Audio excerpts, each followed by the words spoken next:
This is Mr. Eugene, and today we are going to be brutally honest. Most women are so horrible that men are simply walking away from them. It's gotten to the point that even the most beautiful women are being left to rot on the vine. This applies to all women, married and single, and the reason is simple. They think they're much better than they actually are, which makes them look so completely illogical that they seem nuts. Men even have a saying about this: don't stick yourself in crazy. And right now, that's what most women represent to men. Crazy that's not worth engaging with. It doesn't have to be this way. Women are pleasant to look at, smell good, and can offer many things that improve a man's life. But so many women are selfish, entitled, and hypocritical that the juice just simply isn't worth the squeeze. Let's be honest. Every time a woman says something like this, men get further and further away from caring about them. He's not 6 feet tall, he doesn't make six figures, he doesn't have a six-pack, he's too nice.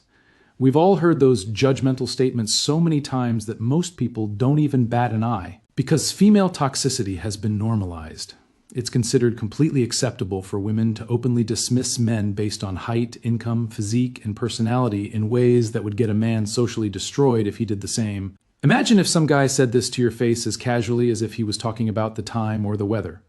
You're too old, your breasts are too small, your arms are too flabby, you have too many kids, your butt is too small or too big, your credit score is too low, I don't like your hairstyle.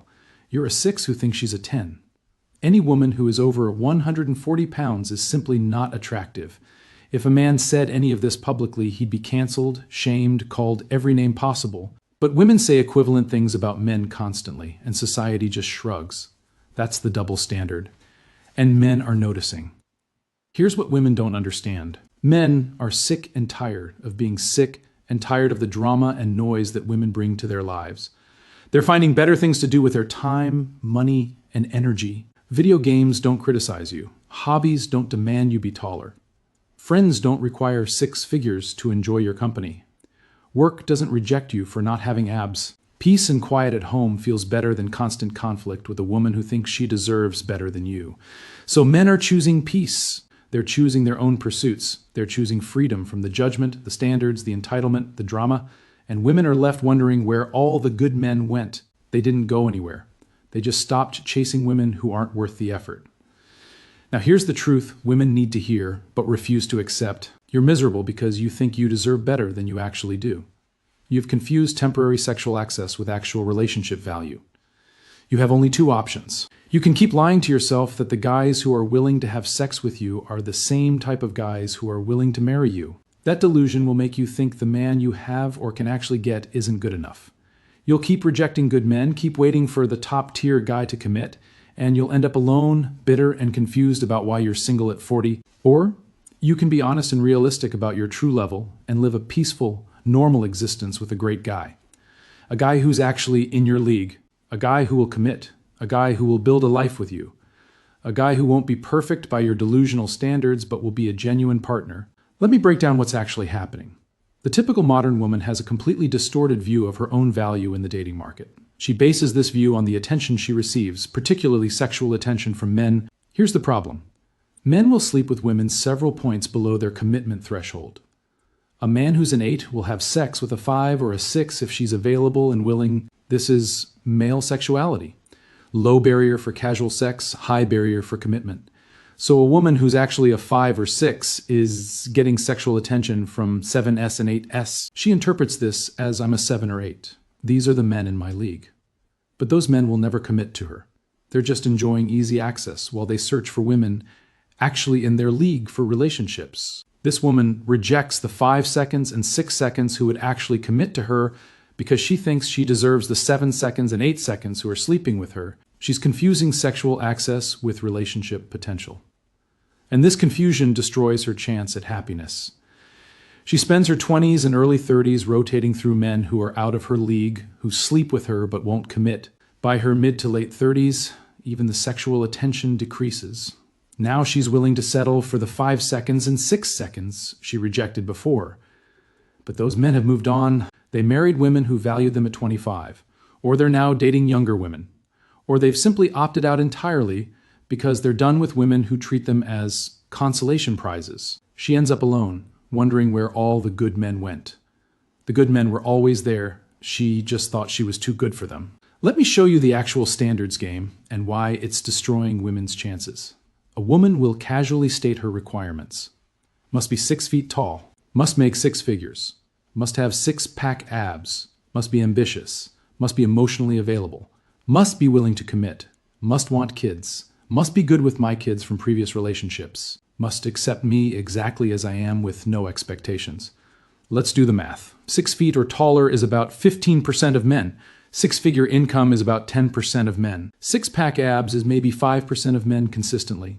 Never married by 35 is maybe 30%. Wants kids is maybe 40%. Willing to raise another man's kids is maybe 10% of men. When you combine these requirements, you're filtering for maybe 0.1% of men. 1 in 1,000. And that 1 in 1,000 man has options. Lots of options. He can choose from hundreds of women. He's choosing the best he can get. And the best he can get is younger, more attractive, less baggage, more cooperative than you. So you're requiring the top 0.1% while offering average or below average value yourself. The math doesn't work. You're pricing yourself out of the market with requirements you can't actually command. Meanwhile, men are stating this exact reality and getting called toxic, misogynistic, hateful. But it's just math. It's just market dynamics. It's just observable reality.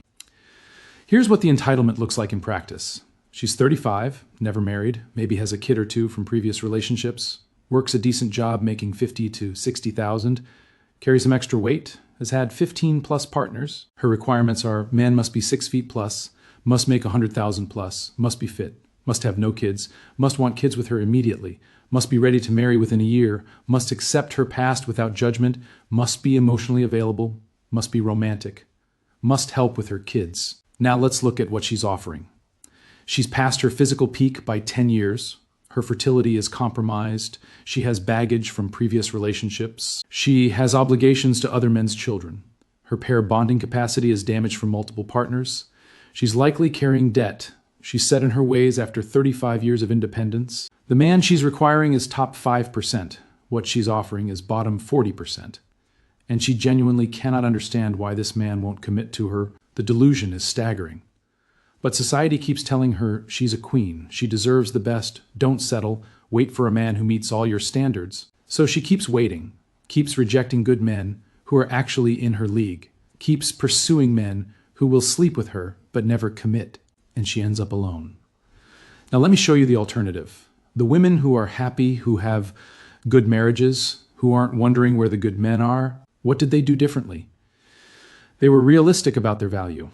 A woman who's actually a 6 pursued men who were 6 seconds and 7 seconds. She didn't waste time chasing 9 seconds who would never commit. She recognized that the attention she got from high-value men was sexual, not relationship potential. She valued character over checklist. She didn't require 6 feet, 6 figures, 6-pack. She required good character, genuine interest in her, willingness to commit, shared values.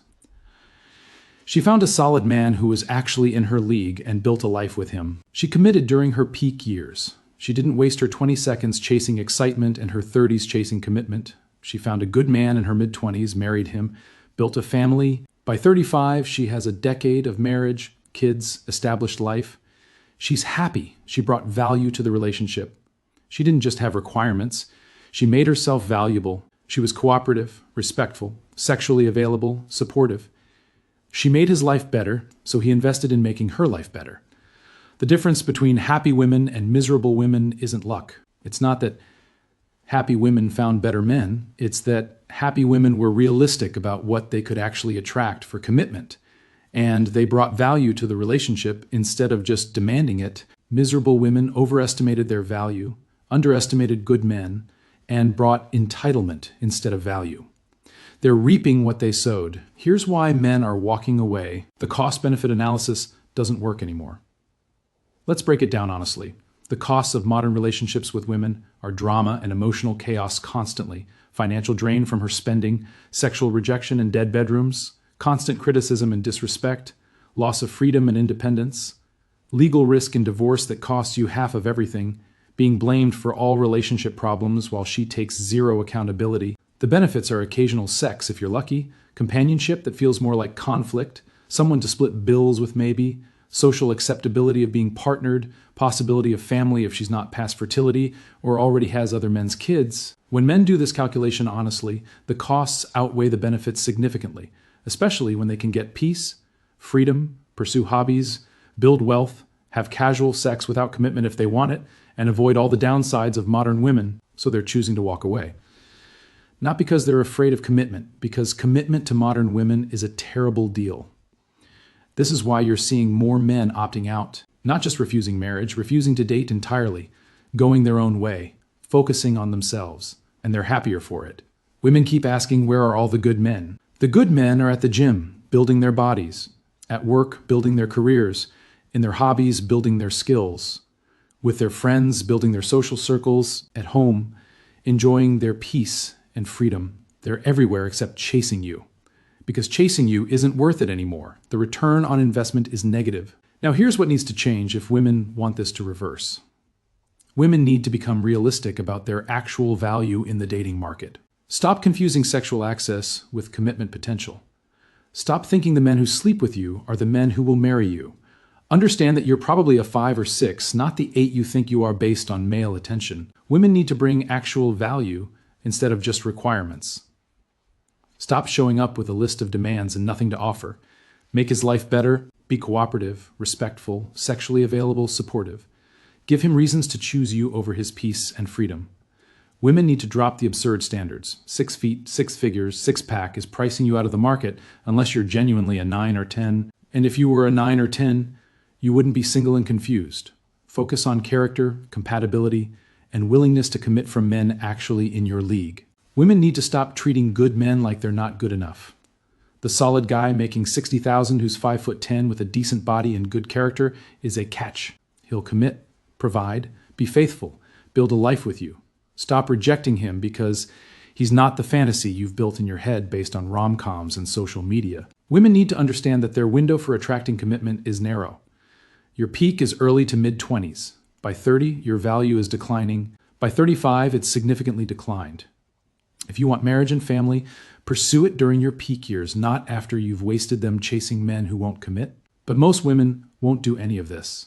They'll keep believing they deserve better, keep rejecting good men, keep chasing men out of their league, keep ending up alone and bitter, keep blaming men for not being good enough instead of looking at their own inflated sense of value. And men will keep walking away, keep choosing peace over drama, keep building their own lives instead of sacrificing for women who don't appreciate them. The dating market is correcting. Women had unlimited power for decades. They could demand everything, offer little, and still get commitment from good men. That era is over. Men have options now. They can opt out. They can pursue younger women. They can focus on themselves. And they're doing exactly that. Women who adjust to reality will find good men and build happy lives. Women who cling to delusion will end up alone, wondering what happened. The choice is yours. Be realistic about your level and find happiness with a good man actually in your league. Or keep lying to yourself about your value and end up alone with your cats and your wine and your bitterness. Drop a comment. Men, have you walked away from modern women? What made you realize the juice wasn't worth the squeeze? Subscribe for the reality checks that save you from wasting your life chasing what you can't actually get.